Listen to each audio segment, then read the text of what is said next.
Assalamualaikum warahmatullahi wabarakatuh. Jumpa kembali di channel Studio Arteri. Kali ini kita kembali bertemu dalam segmen Bertauhid itu Boys. Tapi sebelum kita lanjut, mari simak intro berikut ini.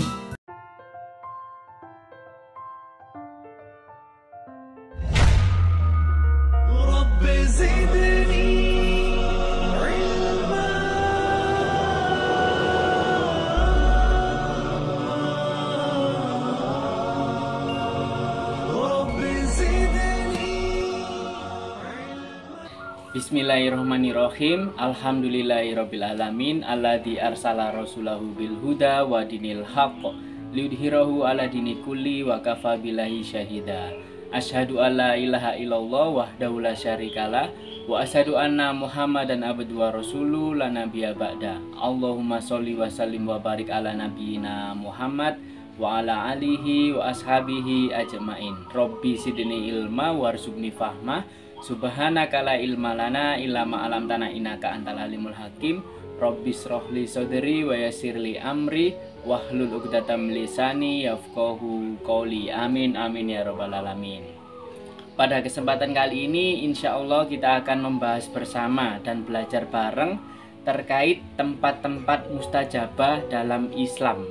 Tentunya ini yang sesuai syar'i ya. Kira-kira mana saja sih tempat yang mustajabah? Kita simak videonya dari awal sampai akhir agar kita tidak terpengaruh dengan hal-hal yang tidak sesuai dengan akidah Islam yang benar.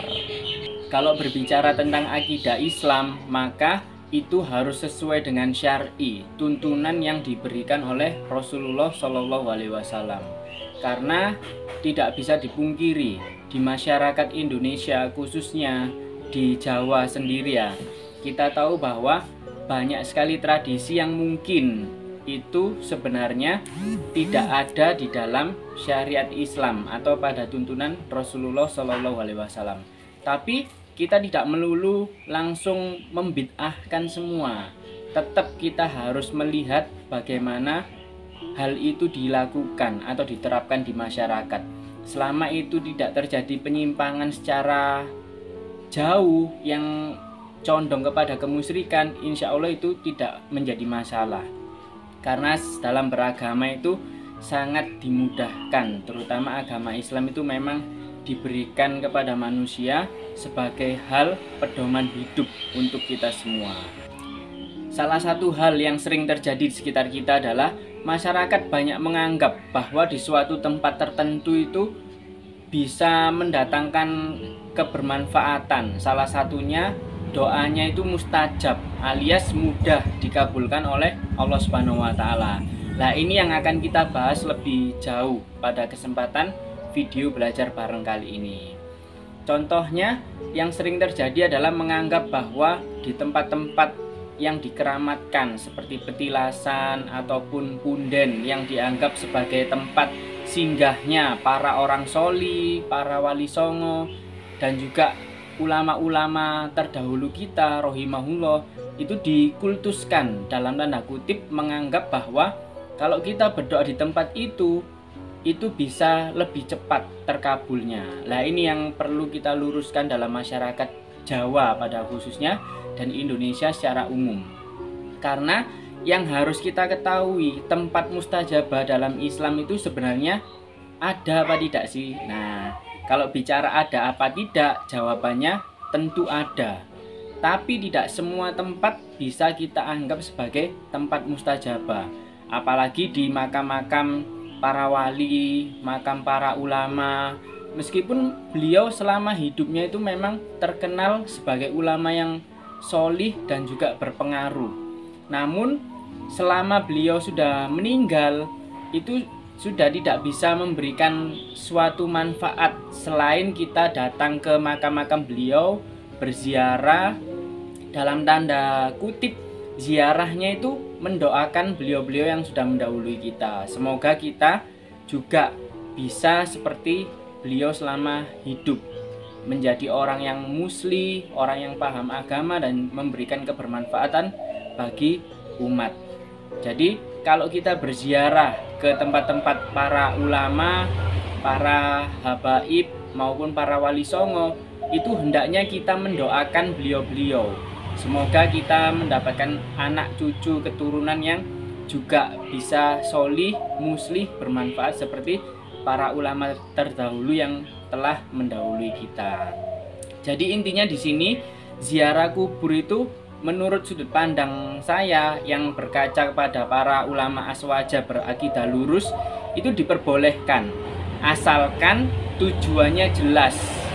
Tujuannya untuk zikrul maut atau mengingat kematian, bahwa sesungguhnya setiap manusia yang hidup sekarang ini 100 tahun ke depan pasti akan meninggal semua.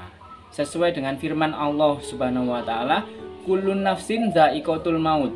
Sesungguhnya setiap yang bernyawa pasti akan mati, tidak ada yang tidak mati. Karena itu namanya dunia itu fana, kehidupan yang sementara. Jadi semua yang bernyawa di dunia ini dalam jangka waktu 100 tahun ke depan pasti akan meninggal.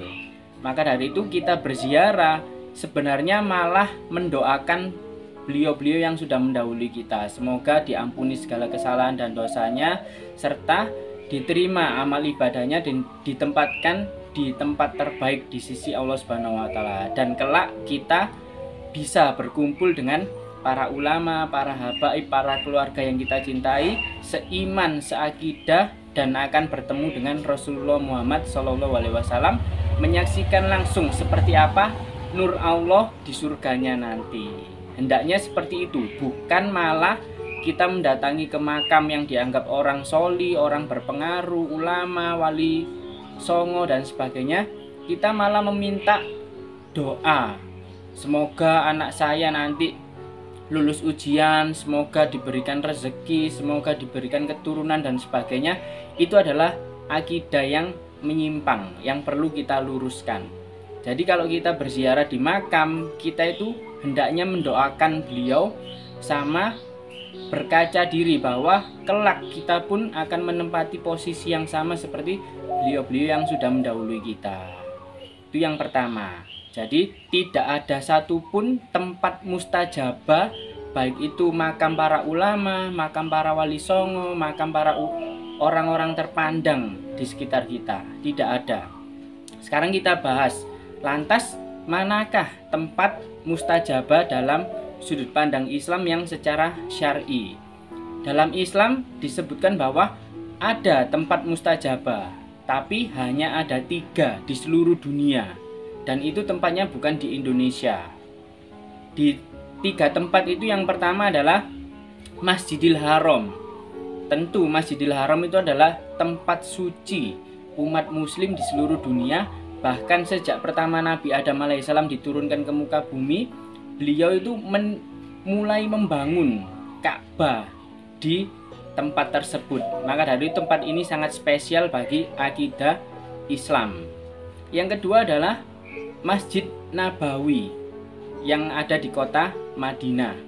2 tempat ini disebut dengan nama Al-Haramain. Al-Haramain ini memiliki makna haram, Masjidil Haram. Maka dari itu makna haram yang perlu kita fahami juga adalah sesuatu yang terjaga, yang dijaga, bukan sesuatu yang menjijikkan atau kotor sebagaimana yang kita fahami secara umum. Contoh kecilnya ada makanan haram, perbuatan haram, minuman haram. Makna haram di sini bukan berarti kotor dan menjijikkan, melainkan sesuatu yang terjaga, yang dijaga. Hendaknya kita menjaga diri dari meminum minuman yang haram, menjaga diri dari memakan makanan yang haram, menjaga diri dari melakukan perbuatan yang haram. Maka dari itu Masjidil Haram ini maknanya masjid yang terjaga. Dan ini jelas terbukti bahwasanya di 2 tempat ini, Al-Haramain, Masjidil Haram di kota Mekah dan Masjid Nabawi di kota Madinah, itu pada hari kiamat nanti tidak dimasuki Dajjal, alias Dajjal tidak bisa masuk ke tempat tersebut karena 2 tempat ini dijaga oleh para malaikat yang membawa pedang berkilauan. Sehingga Dajjal kalau masuk di sana pasti kepalanya langsung terpenggal, alias dia akan binasa. Namun Dajjal tidak akan memasuki kedua tempat ini. karena memang dinaskan yang membunuh Dajjal laknatullah alaih adalah Nabi Isa alaihi salam. Itu dua tempat. Yang pertama ada Masjidil Haram di kota Mekah secara umum, kemudian Masjid Nabawi di kota Madinah secara umum, dan yang ketiga adalah Masjidil Aqsa di kota Yerusalem, Palestina. Ini adalah 3 tempat yang mustajabah. Kalau kita berdoa di sana, insya Allah doa kita akan segera dikabulkan oleh Allah Subhanahu wa Ta'ala. Bahkan bisa jadi langsung dikabulkan biiznillah, atas izin Allah. Kemudian kalau kita melakukan segala rutinitas ibadah seperti tilawah, sholat, iktikaf di 3 tempat ini, pahalanya pun akan berlipat ganda. Yang pertama di Masjidil Aqsa, Palestina, Yerusalem. Apabila kita melakukan ibadah di sana, pahala kita itu dilipat gandakan sebanyak 1000 kali lipat oleh Allah Subhanahu wa Ta'ala. Begitu mulianya tempat ini sehingga para saudara kita yang berada di Gaza, terutama di tempat wilayah Palestina itu, sampai detik ini pun masih berjuang. Mereka semangat berjuang untuk menegakkan tauhid di bumi Syam, sehingga kemerdekaan Palestina ini secara tidak langsung akan segera tercapai dengan izin Allah, dan kemenangan ini pasti akan diberikan kepada para mujahidin yang ada di sana. Lantas bagaimana kita membantu mereka? Kalau kita tidak bisa membantu secara fisik ikut berjuang, setidaknya kita membantu dari segi asupan, suplai, bisa makanan, bisa donasi dan sebagainya. Dan kalau itu pun masih dirasa kita kurang mampu, kita masih bisa mendoakan dari tempat kita masing-masing untuk kemenangan dan juga kebaikan saudara-saudara kita yang sedang berjuang di sana, karena mereka adalah garda terdepan yang melindungi harkat, martabat serta marwah umat Islam di seluruh dunia dari cengkraman Zionis laknatullah alaih. Itu adalah Masjidil Aqsa, Palestina. Apabila kita beribadah di sana, niscaya pahala kita akan dilipat gandakan 1000 kali lipat oleh Allah Subhanahu wa Ta'ala. Kemudian saat kita berdoa di Masjid Nabawi, pada khususnya di kota Madinah, itu pahala kita setiap kali beribadah di sana lipat gandanya itu sampai 10.000 kali lipat dari pahala pada umumnya. Di atasnya itu tentu saja ada Masjidil Haram, di mana saat kita melakukan rutinitas ibadah di sana, pahala kita dilipat gandakan sampai 100.000 kali lipat. Ini berdasarkan nas hadis yang sahih.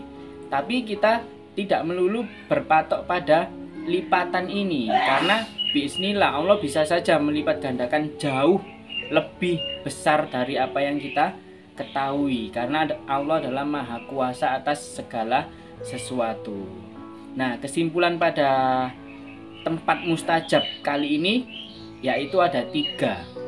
Selain ini tidak ada artinya sama sekali, alias kita berdoa dimanapun, ya kalau memang bismillah dikabulkan, niscaya akan dikabulkan Allah. Dan yang kita ketahui, yang harus kita pahami juga, bahwa apabila kita berdoa kok merasa doa kita belum dikabulkan oleh Allah Subhanahu wa Ta'ala, janganlah berkecil hati, karena setiap doa yang dipanjatkan dengan tulus dan bersungguh-sungguh, niscaya itu Allah akan menampung, menerima, karena kita ketahui bahwa Allah maha mendengar segala sesuatu.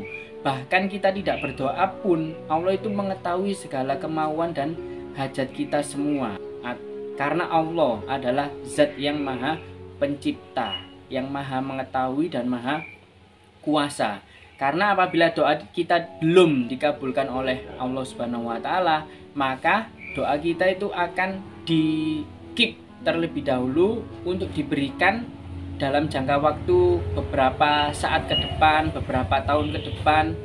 Ataupun yang kedua, doa kita akan diberikan saat kita sudah di akhirat nanti, bisa sebagai syafaat nanti.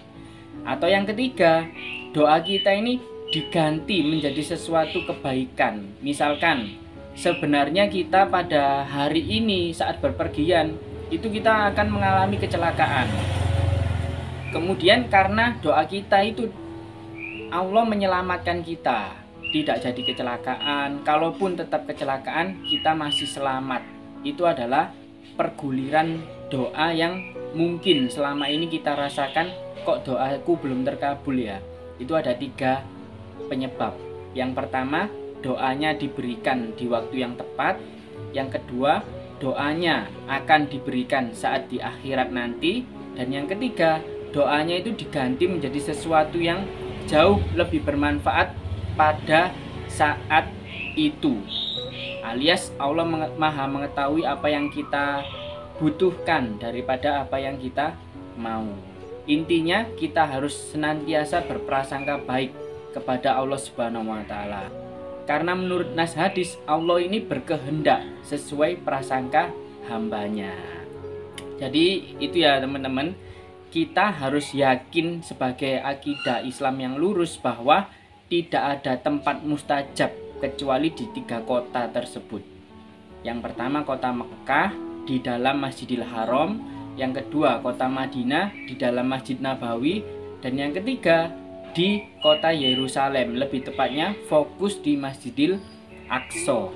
Itu adalah tempat-tempat yang mustajabah, alias doa kita akan langsung bismillah dikabulkan oleh Allah Subhanahu wa taala. Kemudian ada yang lebih spesial khususnya untuk kota Mekah di mana Masjidil Haram itu berada. Nah, di dalam Masjidil Haram itu hampir semua titiknya itu adalah tempat yang mustajabah. Jika di breakdown ada 8 titik di dalam satu lingkup Masjidil Haram itu yang biasanya digunakan oleh para jamaah haji dan umroh untuk memanjatkan doa-doa terbaiknya. Yang pertama ada multazam. Multazam itu antara Hajar Aswad dengan pintu Ka'bah. Itu disebut sebagai multazam. Itu diyakini dan memang sudah terbukti sebagai tempat yang mustajab saat kita berdoa. Yang kedua ada Rukun Yamani dan Hajar Aswad. Itu pusat masjidnya, alias pusat kiblat ya, sebagai arah kiblat. Rukun Yamani dan Hajar Aswad. Karena Hajar Aswad sendiri adalah batu hitam yang menempel di dekatnya Ka'bah. Kemudian yang ketiga adalah Makom Ibrahim. Makom Ibrahim ini posisinya di dekat Ka'bah juga. Yang perlu kita ketahui, makom di sini bukan makam, bukan makamnya Nabi Ibrahim. Makom itu adalah tempat kedudukan Nabi Ibrahim saat mulai meninggikan bangunan Ka'bah. Karena kita tahu bahwasanya Ka'bah itu sebenarnya bukan Nabi Ibrahim yang membangun. Beliau hanya meninggikan bangunannya saja. Karena Ka'bah itu mulai didirikan atau dibangun oleh Nabi Adam alaihissalam sebagai bapak umat manusia di seluruh dunia.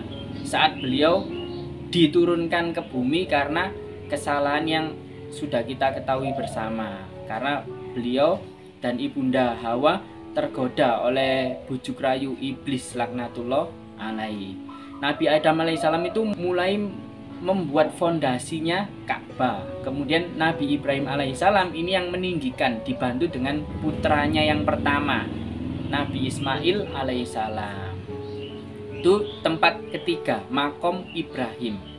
Lalu tempat keempat atau titik keempat di wilayah Masjidil Haram ini ada Hijir Ismail. Nah, ini masih berkaitan dengan Nabi Ibrahim alaihissalam karena beliau Nabi Ismail alaihissalam adalah putra pertamanya.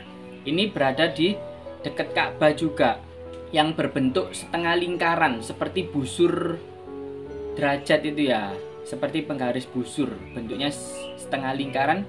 Itu adalah Hijir Ismail. Kemudian titik kelima, di dalam Ka'bah itu sendiri ada semacam ruangan di dalam Ka'bah, tapi hanya orang-orang tertentu yang boleh masuk, diizinkan masuk oleh petugas keamanan di sana. Maka dari itu apabila kita bisa diberikan kesempatan untuk menunaikan ibadah haji maupun umroh, semoga kita bisa masuk dan diizinkan untuk masuk ke dalam Ka'bah atau di tengah ruangan kotaknya itu ya. Kemudian yang keenam ada mizab atau talang emas. Talang emas itu semacam penampungan air saat hujan itu ya. Itu posisinya di depan Hijr Ismail. Kemudian yang ketujuh titik doa mustajab bisa dipanjatkan adalah di sumur Zam-Zam. Ini masih di seputaran kompleks masjid. Karena kita tahu bahwa sumur Zam-Zam ini merupakan salah satu mukjizat yang diberikan oleh Allah Subhanahu wa taala kepada Nabi Ismail alaihissalam ketika beliau dan ibunda Hajar ditinggalkan oleh Nabi Ibrahim alaihissalam di padang pasir yang gersang, tanpa ada makanan, tanpa ada minuman. Nabi Ibrahim alaihissalam mempercayakan keluarga yang beliau cintai kepada Allah Subhanahu wa taala. Akhirnya di tengah kehausan dan panas terik padang pasir, Allah membuktikan bahwa Allah akan menjaga hamba-hambanya yang mukmin mukminah dengan memberikan syafaat atau mukjizat yang bisa menyelamatkan keduanya. Dalam hal ini ibunda Hajar dan Nabi Ismail alaihissalam dari kehausan. Sehingga ketika Nabi Ismail alaihissalam menghentakkan kaki mungilnya, waktu itu masih bayi kan, kemudian terpancarlah mata air Zam-Zam yang sampai sekarang ini tidak pernah kekeringan. Dan subhanallahnya lagi, mata air Zam-Zam ini tidak akan bisa meluber. Kalau jamaah haji sedang banyak-banyaknya akan keluar deras, banyak banget. Tapi kalau jamaah haji sedang menurun seperti masa pandemi kemarin, itu pun keluarnya juga sedikit-sedikit.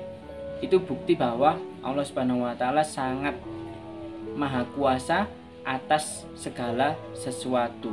Kalau kita mau mentadaburi, bahkan hal sekecil apapun itu bisa menunjukkan keagungan dan kebesaran dari Allah Subhanahu wa taala.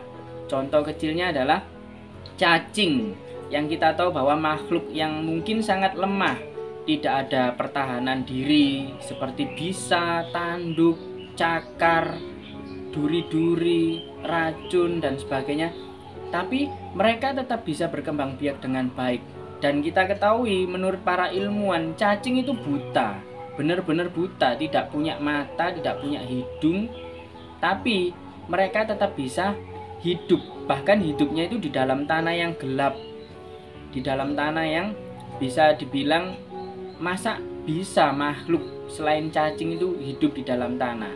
Tapi kita ketahui bahwasanya yang menjamin segala rezeki makhluk hidup itu adalah Allah Subhanahu wa taala. Allah yang memberikan makan melalui perantara tanah-tanah di sekitarnya.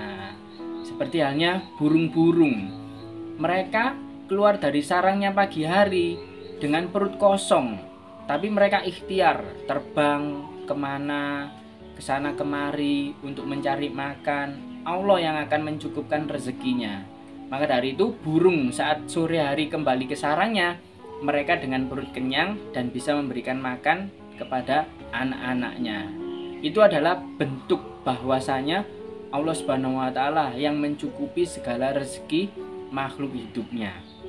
Dan hal lain sesuai hadis yang berkaitan dengan ini adalah tidaklah seseorang itu diwafatkan kecuali Allah telah menyempurnakan rezekinya selama hidup di dunia.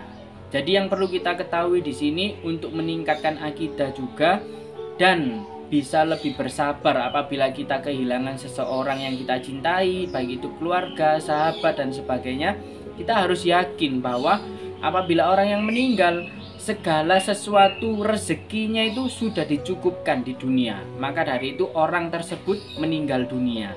Lantas sisanya akan diberikan saat di akhirat. Ini berkesinambungan dengan doa yang belum terkabul tadi, akan disempurnakan semua di akhirat doa-doanya ya selama hidup yang belum dikabulkan oleh Allah Subhanahu wa taala. Meskipun itu masih berada di dalam kandungan, dalam rahim, meninggal, berarti memang rezekinya sudah cukup sampai di sini di dunia. Meskipun masih balita, meskipun masih anak-anak, meskipun masih remaja, sudah dewasa tapi usianya masih 30-40an meninggal, itu semua rezekinya sudah dicukupkan. Sisanya akan diberikan total pelunasannya di akhirat kelak. Maka dari itu kalau ada saudara-saudara kita, tetangga kita, keluarga kita yang usianya itu 70 tahun, 80 tahun atau lebih, sesungguhnya itu sudah diberikan bonus yang luar biasa banyak sekali. Itu patut untuk disyukuri agar kita bisa menjalankan hidup dengan sebaik mungkin, meningkatkan ibadah, senantiasa amar ma'ruf nahi mungkar. Dan apabila usianya masih di bawah 60 tahun, kita juga bisa mensyukurinya. Berarti rezeki di dunia sudah dicukupkan, sisanya akan didapatkan di akhirat kelak. Karena kalau kita berkaca dengan usianya Rasulullah Shallallahu Alaihi Wasallam sendiri sebagai Khotamul Anbiya, Sayyidul Mursalin, Nabi besar kita, itu usianya 62 tahun hitungan Hijriyah dan 63 tahun hitungan Masehi. Maka dari itu kalau ada umatnya yang di atas 62, 63, itu berarti sudah mendapatkan bonus yang sangat bernilai sekali untuk disyukuri. Itu terkait 8 titik tempat mustajabah yang bisa kita gunakan untuk memanjatkan doa-doa terbaik saat berada di kota Mekah, lebih tepatnya di kompleks Masjidil Haram. Yang pertama tadi ada Multazam, kemudian Rukun Yamani dan Hajar Aswad, kemudian Makom Ibrahim, kemudian Hijir Ismail, kemudian Mizab atau Talang Emas, kemudian Sumur Zamzam, dan yang kedelapan ada Bukit Safa dan Marwah. Nah, ini bukit antara Safa dan Marwah ini kenapa kok menjadi tempat yang mustajab? Karena sesuai dengan kisah bahwasanya Nabi Adam alaihissalam itu setelah beliau melakukan kesalahan, beliau memakan buah khuldi di mana buah tersebut dilarang oleh Allah Subhanahu wa taala, seperti halnya firman yang disampaikan oleh malaikat Jibril kepada Nabi Muhammad SAW dalam Quran surat Al-Baqarah yang menyatakan bahwa wala takroba hadihi sajaro, janganlah mendekati pohon tersebut.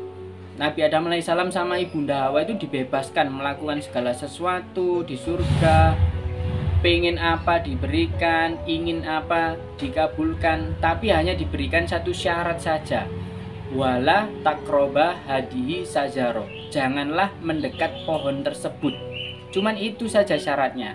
Namun karena tergoda dengan bisikan iblis laknatullah alaih, beliau akhirnya terjerumus di dalam kemaksiatan, melanggar perintah Allah Subhanahu wa taala. Wala takroba hadihi sajaro ini, hal ini sama halnya dengan firman Allah yang menyatakan wala takrobu zina, janganlah mendekati zina. Bahasa Al-Quran ini sangatlah mulia. Mendekati zina saja tidak boleh, apalagi melakukan.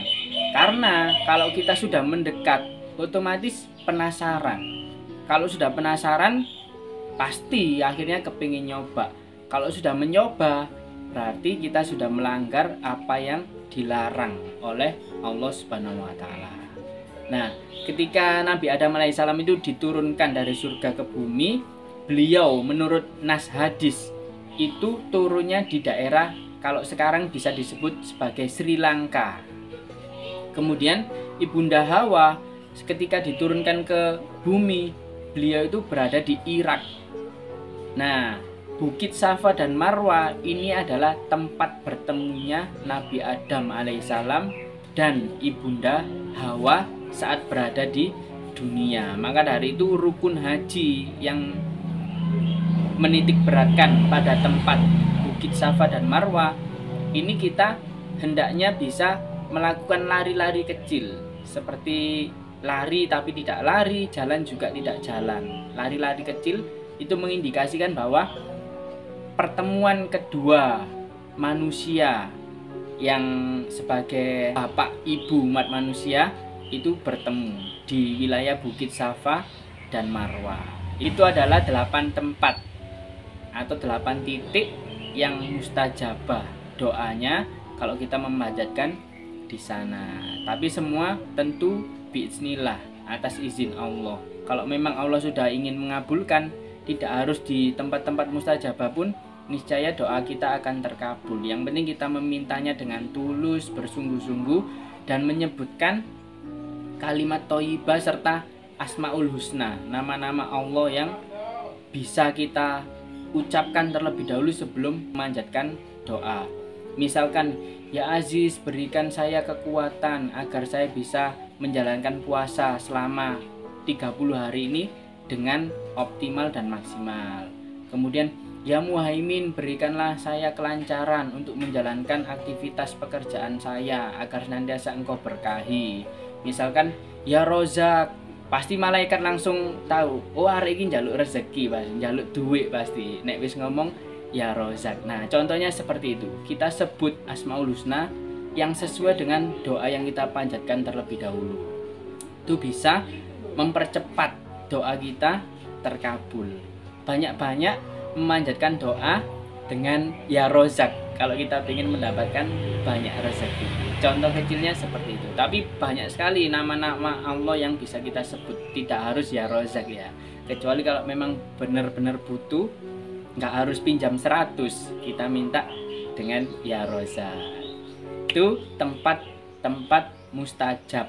Ada 3 secara umum: Kota Mekah, Masjidil Haram; Kota Madinah, Masjid Nabawi; dan Kota Yerusalem, Masjidil Aqsa. Kemudian 8 titik yang ada di Masjidil Haram itu sebagai rujukan untuk memanjatkan doa bagi para jamaah haji dan umroh ketika beliau berada di Kota Mekah. Itu adalah tempat-tempat mustajab. Tapi jangan khawatir apabila kita memang belum diberikan kemampuan atau kelebihan rezeki untuk bisa hadir ke 3 tempat itu. Jangan berkecil hati, karena masih ada selain tempat mustajabah itu ada namanya waktu-waktu mustajab. Saya yakin ini diantara kita pasti sedikit banyak sudah tahu setidaknya beberapa waktu mustajab yang sering disampaikan para dai, para ulama, para asatiz tentang waktu-waktu mustajab yang hendaknya kita manfaatkan dengan sebaik mungkin untuk memperbanyak doa-doa agar senantiasa doa kita terijabah oleh Allah Subhanahu wa taala. Yang pertama, waktu mustajab itu adalah di sepertiga malam terakhir.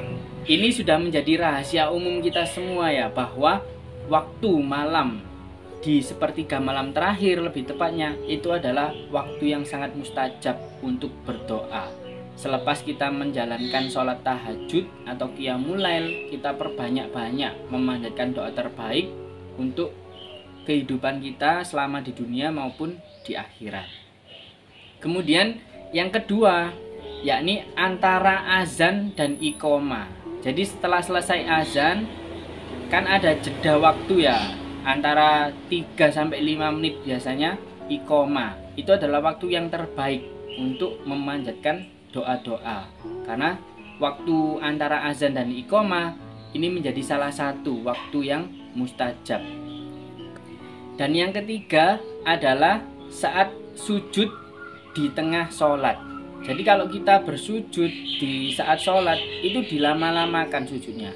Setelah kita membaca doa sujud seperti Subhana rabbiyal a'la wa bihamdi atau Subhanakallahumma wa bihamdika Allahumma firli, kita tambahkan doa versi kita yang pengen kita panjatkan, seperti ya Allah berikanlah kami sekeluarga kesehatan, umur bermanfaat, atau versi Arabnya seperti Robbi habli minas sholihin dan sebagainya. Itu bisa ditambahkan setelah kita membacakan doa sujud. Dan yang keempat adalah saat hujan turun. Nah, ini adalah yang populer juga di tengah masyarakat kita. Kalau kita sedang hujan, apalagi hujannya deras, kita banyak-banyak memanjatkan doa terbaik, karena itu adalah waktu yang mustajabah. Kemudian yang kelima adalah saat hari Jumat antara waktu asar dan maghrib. Ini adalah waktu yang sangat subhanallah sekali untuk memanjatkan doa. Hari Jumat antara asar dan maghrib. Kemudian yang keenam, hari Rabu pada saat antara duhur dan asar. Ini juga waktu yang sangat mustajabah. Tadi waktu hari Jumat antara asar dan maghrib, dan yang keenam ini antara duhur dan asar pada hari Rabu. Kemudian kita lanjut yang ke-7, yakni saat safar atau bepergian. Bisa jadi berkendara, naik angkutan umum ataupun kendaraan pribadi. Kita banyak-banyak berdoa juga. Selain berzikir, berdoa, kita bisa melakukan hal-hal yang baik seperti sholawat, membaca banyak-banyak istighfar dan sebagainya. Dimanfaatkan waktu safar biar kita terjaga dari kecelakaan atau bisa terselamatkan dari segala hal-hal yang tidak kita inginkan saat melakukan perjalanan, alias dijauhkan dari segala mara bahaya yang mengancam diri kita dan keluarga tentunya ya. Kemudian yang ke-8 adalah hari Arafah. Hari Arafah lebih tepatnya pada tanggal 9 Zulhijjah. Ini juga disunahkan untuk memperbanyak doa, memperbanyak sholawat pada hari Arafah, karena hari ini adalah waktu yang sangat mustajabah. Kemudian yang ke-9 adalah pada saat malam Lailatul Qadar. Ini juga menjadi pengetahuan umum bahwasanya malam Lailatul Qadar itu malam yang sangat mulia bagi umat Islam. Karena pada saat malam Lailatul Qadar adalah malam di mana Al-Quran itu diturunkan secara full, penuh 30 juz dari Lauhil Mahfuz, tempat terpelihara, ke Baitul Izzah atau langit dunia. Itu adalah malam Lailatul Qadar. Dinaskan dalam Quran surat Al-Qadar. Kalian bisa baca dan resapi makna, arti, dan mentadaburinya agar kita bisa mendapatkan malam Lailatul Qadar di Ramadan 1445 Hijriah ini. Kemudian bedanya Lailatul Qadar sama nuzulul Quran itu apa? Karena kalau nuzulul Quran kan jelas diperingati pada tanggal 17 Ramadan. Sedangkan Lailatul Qadar ini tidak diketahui pasti kapan Al-Quran turun dari Lauhil Mahfuz ke Baitul Izzah. Rasulullah Shallallahu Alaihi Wasallam hanya mengisyaratkan bahwa malam Lailatul Qadar ini terjadi di bulan Ramadan pastinya, pada 10 hari terakhir di malam-malam ganjil. Ini isyarat yang diberikan oleh beliau kepada umatnya. Lantas bagaimana kita umat Islam yang seperti di Indonesia? Dalam arti lain terjadi perbedaan pendapat ya antara satu Ramadannya itu kapan. Ada saudara-saudara kita yang dari Nahdlatul Ulama, beliau menggunakan metode hisab untuk menghitung satu Ramadannya jatuhnya kapan. Sedangkan saudara-saudara kita yang ada di Muhammadiyah, beliau menggunakan metode ru'yat untuk menghitung satu Ramadannya kapan. Sehingga dalam arti lain terjadi sedikit perbedaan pendapat awal puasa Ramadan. Kalau terjadi kasus seperti ini, otomatis 10 hari terakhirnya pun berbeda. Mungkin yang ikut saudara NU 10 hari terakhirnya atau malam-malam ganjilnya mulai nanti malam misalkan. Kemudian yang saudara Muhammadiyah malam ganjilnya masih besoknya. Nah, kalau terjadi perbedaan pendapat seperti ini, malam ganjilnya berbeda, kira-kira siapa yang mendapatkan malam Lailatul Qadar? Yang mendapatkan adalah mereka yang senantiasa istiqomah, tidak membeda-bedakan mana 10 malam terakhir, mana malam ganjil.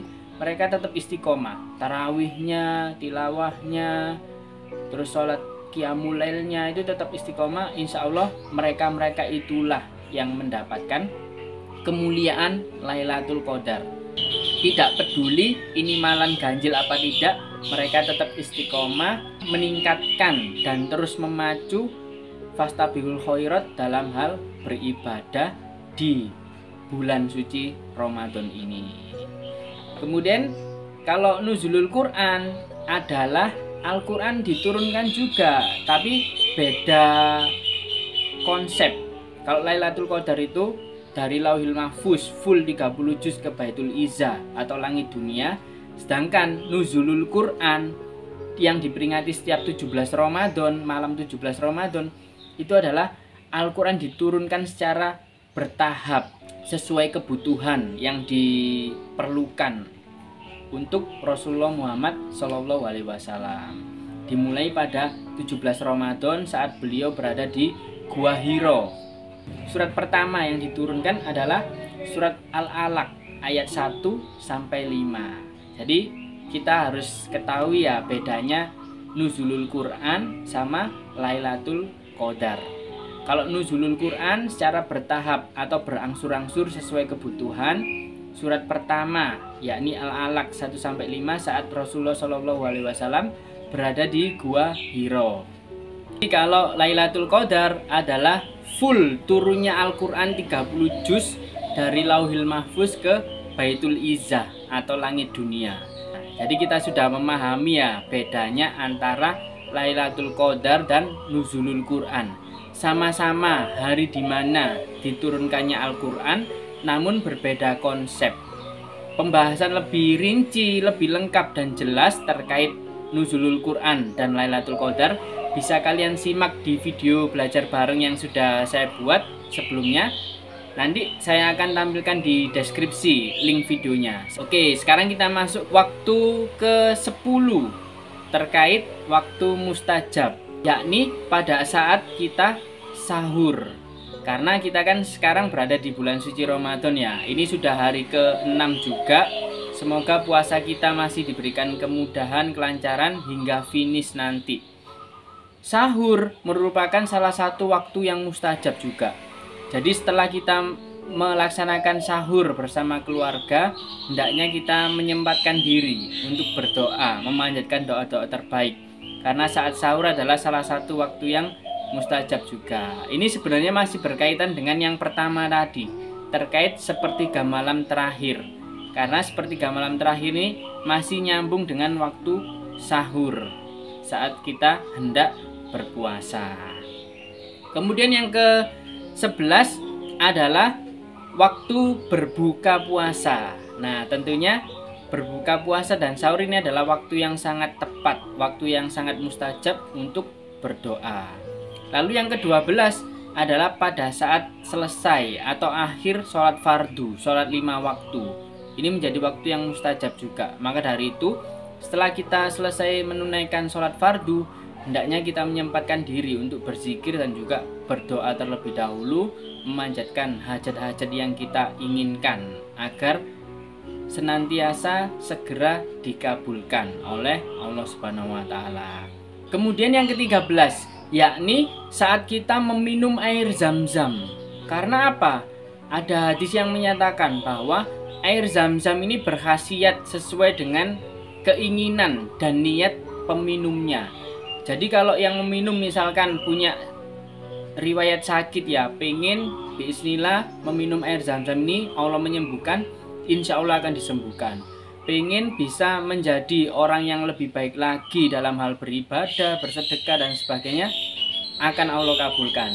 Saat meminum air Zam-Zam ini diniatkan untuk apa hajat kita meminum air Zam-Zam ini, agar senantiasa diberikan sesuai dengan kehendak kita atau prasangka kita. Karena ini berkaitan dengan hadis yang tadi ya, bahwa Allah Subhanahu wa taala itu berkehendak sesuai prasangka hambanya, dan itu melalui wasilah apapun bismillah, salah satunya dengan meminum air Zam-Zam.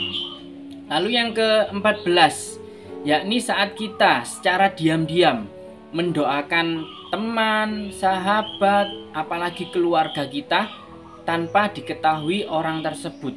Kita mendoakan, ya Allah semoga keluarga saya, sebutkan nama kalau perlu, si A atau kakak saya atau adik saya atau orang tua saya diberikan hidayah agar terhindar dari segala perbuatan yang kurang sesuai dengan tuntunan agama Islam yang benar, atau senantiasa diberikan kesehatan, umur bermanfaat, rezeki barokah berlimpah. Itu akan mustajab doa kita. Karena apabila kita mendoakan orang lain tanpa sepengetahuan orang tersebut, malaikat pun ikut mengaminkan. Amin ya Allah, doa yang sama untuk dia yang mendoakan. Jadi kita malah didoakan malaikat kalau kita mendoakan orang lain tanpa sepengetahuan mereka. Jadi doanya akan balik ke yang mendoakan. Jadi sering-sering dan perbanyak mendoakan saudara-saudara kita atau teman-teman kita agar mendapatkan kebaikan yang sama seperti apa yang kita doakan kepada mereka. Kemudian yang terakhir, yang ke-15 adalah doa orang tua kepada anaknya. Nah, ini sudah tidak bisa kita pungkiri lagi ya, bahwa orang tua itu memang sesuatu yang sangat mulia di sisi Allah Subhanahu wa taala. Maka dari itu, doa orang tua ke anak ini hendaknya bisa dimaksimalkan dengan baik dan dimanfaatkan dengan baik. Karena doa orang tua ini sangatlah mustajab. Dan apabila ini dilakukan, maka niscaya insya Allah anak-anak kita nanti akan menjadi anak-anak yang sholih, muslih, berbakti, dan bisa memberikan kebermanfaatan baik di dunia maupun di akhirat nanti. Amin, amin ya rabbal alamin. Itulah terkait waktu-waktu mustajabah yang bisa kita kejar saat hendak berdoa, agar doa kita itu langsung terkabul atas izin Allah. Yang pertama tadi, sepertiga malam setelah kita melaksanakan sholat tahajud atau qiyamul lail. Yang kedua, antara azan dan iqomah. Yang ketiga, saat sujud di tengah sholat, kita manfaatkan juga untuk berdoa. Yang keempat, saat hujan turun. Nah, ini juga salah satu waktu yang mustajab. Yang kelima, pada hari Jumat di saat waktu antara asar dengan maghrib. Yang keenam, pada hari Rabu di antara waktu duhur dengan asar. Yang ketujuh, saat kita sedang safar atau bepergian. Yang kedelapan, pada hari Arafah, tepatnya pada tanggal 9 Zulhijjah. Dan yang kesembilan, saat malam Lailatul Qadar di 10 hari terakhir bulan suci Ramadan. Yang ke-10, pada saat kita sahur. Yang ke-11, pada saat berbuka puasa. Dan yang ke-12, saat setelah menunaikan sholat fardu. Dan yang ke-13, ketika kita minum air zam-zam, kita niatkan bahwa air zam-zam ini, dari wasilah air ini, Allah akan mengabulkan keinginan dan doa yang kita panjatkan. Yang ke-14, saat kita mendoakan saudara maupun teman tanpa sepengetahuan mereka. Dan yang terakhir, ke-15, yakni doa orang tua kepada anaknya. Itu adalah 15 waktu mustajab yang bisa kita manfaatkan saat hendak berdoa, memanjatkan doa-doa terbaik. Hendaknya kita bisa mengambil salah satu di antara 15 waktu tersebut. Insya Allah doa-doa baik kita akan segera diijabah satu persatu oleh Allah Subhanahu wa taala, Rob semesta alam, la ilaha illallah. Tidak ada sesembahan yang patut disembah kecuali Allah Subhanahu wa taala. Mungkin sampai di sini dulu video belajar bareng kita kali ini. Terima kasih atas perhatiannya. Mohon maaf jika ada kesalahan ataupun perkataan yang kurang sesuai. Itu mutlak kesalahan dari saya. Dan apabila ada ilmu atau sesuatu yang bermanfaat, itu datangnya dari Allah Subhanahu wa taala. Wa afu minkum ihdinas siratal mustaqim. Subhanakallahumma wa bihamdika asyhadu alla ilaha illa anta astaghfiruka wa atubu ilaik. Wassalamualaikum warahmatullahi wabarakatuh.